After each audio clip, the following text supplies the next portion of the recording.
Again, Thunder Bay, Blakey had set the press conference.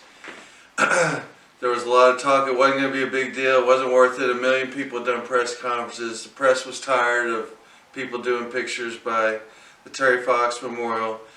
Terry Fox left the course during his cancer run, and he died of cancer. He never returned.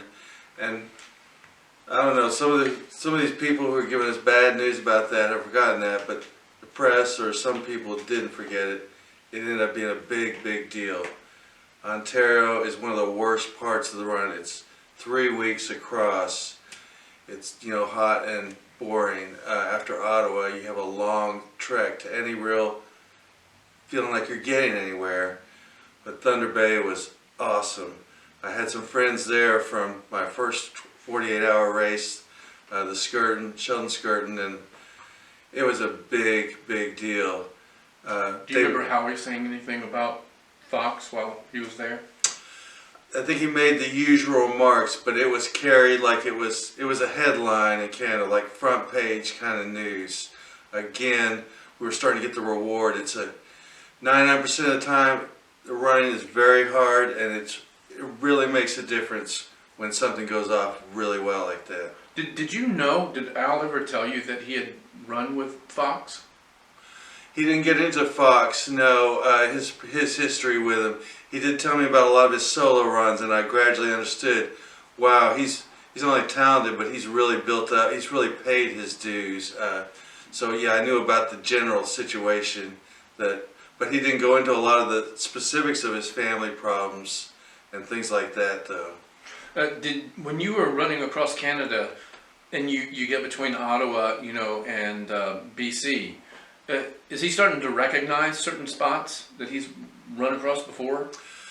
He mentioned in general, but I would say not particular did he talk about this one had he saw it dramatically. It was more, again, you're dealing more with everyday problems like bugs and heat and the long miles without any towns and stuff like that. Okay, tell me about the final day coming into Victoria. Again, we'd had some problems Friday night. We had finished on a Sunday. Another low point where we had to go miles through a bad spot with construction, no lights, almost falling off the road. It was really horrible, lots of traffic. But Saturday was a great day. We wanted to get up early, make the ferry. We made the ferry before the ferry that we did. We were going to make it.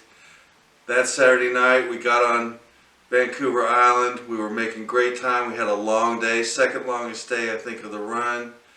I got to eat anything I wanted on the ferry, groaned all the way through the last 20 miles, and then the last day was a cakewalk. It was a parade. It wasn't anything hard.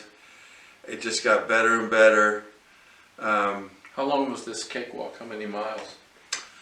Let's see, I'm going to say 30 or 40 that he got done very quickly in half a day. I would say about 40 at a quick pace in half a day. The last mile, under 5 minutes.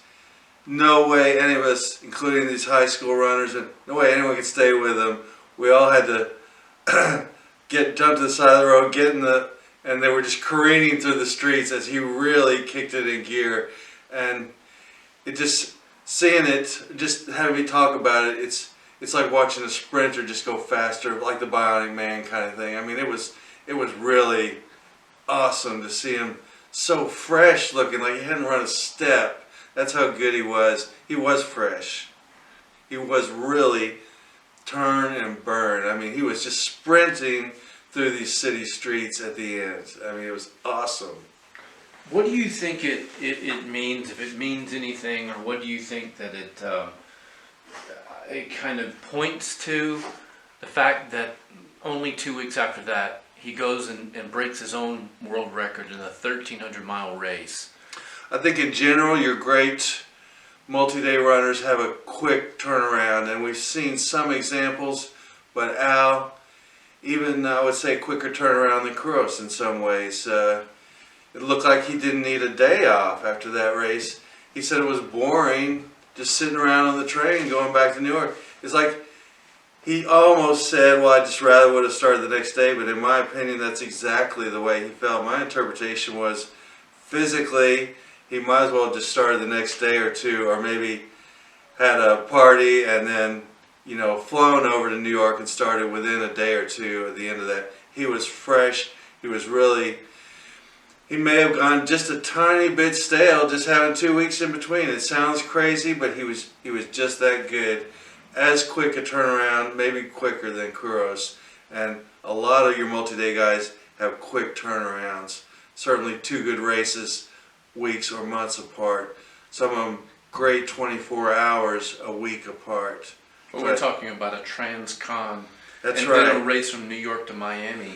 That's right. And in some ways, the longer the distance, the really great ones, it's just grist for the mill. I mean, it trains them up even more. It's, I don't know, it's like a training phase, but they don't peak because they just keep going higher the more they run.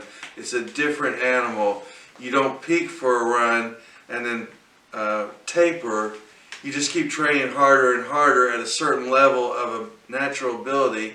The more you run, the better shape you get in. Most people, they run better in a long run after a few weeks, after 1,000 miles, but there's somewhat of a limit how much running they can do, and if they stop, the adrenaline gets turned off and they crash and they don't run well for several months. None of that.